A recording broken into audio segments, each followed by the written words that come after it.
बिस्मिल्लाहिर्रहमानिर्रहीम। शुरू करता हूँ अल्लाह ताला के बबरकत नाम से जो दिलों के हाल बेहतर जानता है। करोड़ों दुरूदो सलाम नबी व आखिरुज़्ज़मा हज़रत मोहम्मद सल्लल्लाहु अलैहि वसल्लम की ज़ात अक़दस पर, जिनके लिए ये जहान तख्लीक़ किया गया। मैं हूँ मोहम्मद मज़हर इकबाल। आज हम बात करेंगे ईरान के सदर इब्राहिम रईसी अपना 3 रोज़ा दौरा मुकम्मल करने के बाद वतन वापस चले गए हैं। 3 रोज़ा दौरे में उन्होंने पाकिस्तान के साथ क्या क्या मुआहदे किए हैं, किन अमूर पर बात हुई है, इस दौरे का किसको फ़ायदा हुआ, किसको नुकसान हुआ, इस पर बात करेंगे। सबसे पहले तो वो अपनी काबीना और अपने वफ़द के साथ इस्लामाबाद पहुँचे हैं। वहाँ पर उन्होंने मुतअद्दद जो तजारती बढ़ाने के मंसूबे हैं उन पर बात की है। उसके बाद उन्होंने कहा है कि पाकिस्तान से जो तजारत है वो हम 10 अरब डॉलर तक ले जाने के ख्वाहिशमंद हैं। उसके साथ साथ बाद में वो लाहौर आए हैं। यहाँ पर उन्होंने मज़ार इकबाल पर हाज़िरी दी है और ख़ुसूसी तौर पर वो, चूँकि उनका फ़ारसी में बहुत कलाम है, इकबाल को वो बहुत मानते हैं। उसके बाद वो गवर्नमेंट कॉलेज यूनिवर्सिटी एक तकरीब में शिरकत की है। गवर्नर हाउस में उनके एजाज़ में एक ज़ोराना था। लेकिन जो सबसे इस दौरे में जो तकलीफ़ दे बात है कि शहरी सारा दिन ज़लील व ख़ार होते रहे हैं। हुकूमत की सिटी ट्रैफिक पुलिस की नाकस हिकमत अमली के बायस जो है लोगों को कई घंटे सड़कें बंद रखी गई हैं।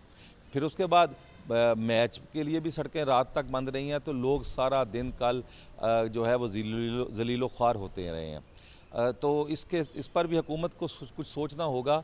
कोई नाक हिकमत अमली, जब VVIPs आते हैं तो कोई हिकमत अमली ऐसी बनाए कि शहरियों को कम से कम तकलीफ़ हो और बाहर आकर देखें।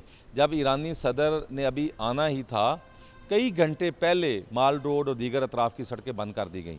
फिर वो चले गए, कई घंटे तक वो खुली नहीं है। उसके बाद ईरानी सदर यहाँ से कराची गए हैं। कराची उनके रात गवर्नर हाउस में उनके एजाज़ में ज़ोराना था। कुछ बिज़नेस कम्युनिटी से वो लाहौर में भी और इस्लामाबाद में भी मिले हैं। इस दौरे में ईरानी सदर कई फ़ायदे हासिल करके गए हैं और नुकसान किसको हुआ? अमेरिका को।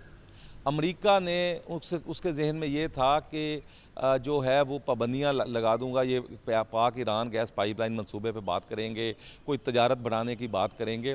उन्होंने ऐसी कोई बात ही नहीं की। उन्होंने ये कहा है कि बार्टर सिस्टम के तहत हम तजारत बढ़ाएंगे। पाकिस्तान से ये चीज़ें ईरान जा सकती हैं और ये चीज़ें ईरान से पाकिस्तान आ सकती हैं। मेरी कुछ यहाँ पे लाहौर चैम्बर ऑफ कॉमर्स के अहदेदारों से बात हुई है। उनके नायब सदर अदनान भट्ट, उनके मुताबिक पाकिस्तान से आम, चावल, किन्नू, अद्वियात, फूड प्रोडक्ट्स, टेक्सटाइल मसनूआत, मोटरसाइकिल भी ईरान भिजवाए जा सकते हैं। पाकिस्तान से 30,000 टन जो आम हैं आला क्वालिटी के, वो ईरान जाते हैं हर साल। फिर उसके अलावा पाकिस्तान से जो चावल, सबसे बड़ी मंडी ईरान बन सकती है। अभी भी वो कुछ ख़रीद रहे हैं, लेकिन जो है वो प्रॉपर जो है वो तजारत नहीं हो रही। इसी तरह ईरान से तेल, LNG, खुश्क मेवाजात, लोहा, चॉकलेट, खाने की अशिया, स्टील और प्लास्टिक जो है, रबड़, ये चीज़ें ईरान से पाकिस्तान आ सकती हैं। अच्छा, हमसाया मुल्क जो है वो उसके साथ तजारत करनी चाहिए। लेन देन आसान भी होता है, सस्ता भी होता है। भारत हमारा दुश्मन मुल्क है, हम उसके साथ उस तरह नहीं तजारत कर सकते, लेकिन ईरान हमसाया मुल्क है। पाकिस्तान को जो है उनके साथ तजारत बढ़ानी चाहिए। बजाय हम दुबई के और दीगर ममालिक से जो अशिया ख़रीदते हैं, ईरान के साथ जो है इस पर ज़ोर दिया गया है दोनों ममालिक में। ईरानी सदर ने यह भी कहा कि वो पाकिस्तानी अवाम से ख़िताब करना चाहते थे। उनकी बड़ी ख्वाहिश थी कि वो पाकिस्तानी अवाम से बराह रास्त मुखातब हों, लेकिन चूँकि ऐसा कोई मौका नहीं मिला। अच्छा, उसके बाद जो सबसे अहम बात यह है कि इसराइल के मामले में पाकिस्तान से उन्होंने बात की है। पाकिस्तान ने यकीनदानी कराई है कि वो हमसाया मुल्क, हर मामले में वो हमसाया मुल्क ईरान का साथ देगा। इसमें उन्हें अमेरिका की भी कोई परवाह नहीं है, क्योंकि हमसाये के साथ उन्होंने रहना है। तो ये वो यहाँ से जाते हुए यकीन दहानी लेकर गए हैं कि इसराइल के मामले में पाकिस्तान ईरान के साथ खड़ा है। अच्छा, दूसरा, अमेरिका ने जब ये हमारे मीडिया पर और अमेरिकी मीडिया पर ख़बरें चली हैं, ईरानी सदर वहाँ पहुँचे हैं, गैस पाइपलाइन मुआहदे पर बात होगी। जो ईरानी सदर हैं और पाकिस्तानी हुकूमत है, उन्होंने गैस पाइपलाइन को छेड़ा ही नहीं है। और अमेरिका ने तो उनके जो तर्जमान हैं उन्होंने यकदम एक प्रेस कॉन्फ्रेंस में ये दाग दिया कि हम पाबंदियां लगा देंगे, जो गैस पाइपलाइन के पर बात करेगा, काम शुरू करेगा, उसको पाबंदियों का सामना करना पड़ेगा। इन्होंने बात ही नहीं की।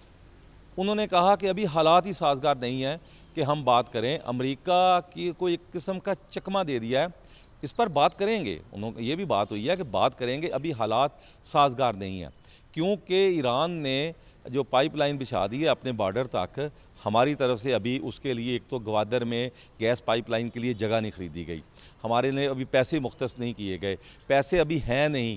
तो इन हालात में कैसे गैस पाइपलाइन का मंसूबा बनेगा, नंबर एक।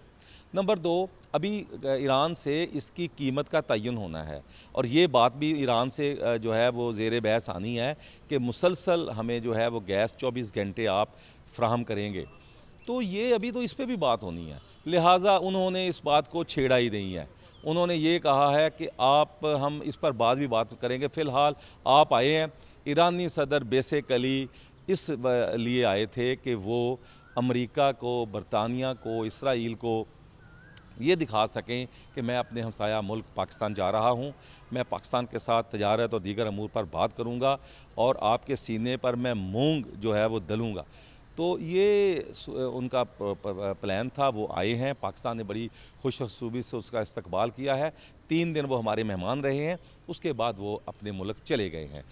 इसमें अब फ़ायदा जो है वो ईरान को भी हुआ है, पाकिस्तान को भी हुआ है, और वो जो पाबंदियां लगाने की धमकी देने वाले थे वो देखते ही रह गए हैं कि गैस पाइपलाइन पे का तो बारे में कोई जो एलामिया भी जारी हुआ है उसमें भी गैस पाइपलाइन का कोई जिक्र नहीं है, क्योंकि अभी तो हमने उसको छेड़ना ही नहीं है, अभी तो हमने उस पर बात ही नहीं करनी। तो लिहाजा आने वाले दिनों में पाक ईरान तजारत जो इस वक्त बिल्कुल ना होने के बराबर है, उसका हुजम बढ़ेगा, और उसके बाद जो इसमें हायल कुछ रुकावटें हैं वो दूर होंगी। तो यकीनन पाकिस्तान जो चीज़ें बाहर से मंगवाता है वो ईरान से लेगा, और ईरान जो किसी दूसरे ममालिक से मंगवाता है वो पाकिस्तान जो है वहाँ से मंगवाएगा। तो ये एक दोनों मुल्कों में तजारत जो है वो बढ़ने से दोनों ममालिक की जो मईशत है उसमें बेहतरी आएगी। तो इसी के साथ इजाज़त दीजिए, अल्लाह हाफ़िज़।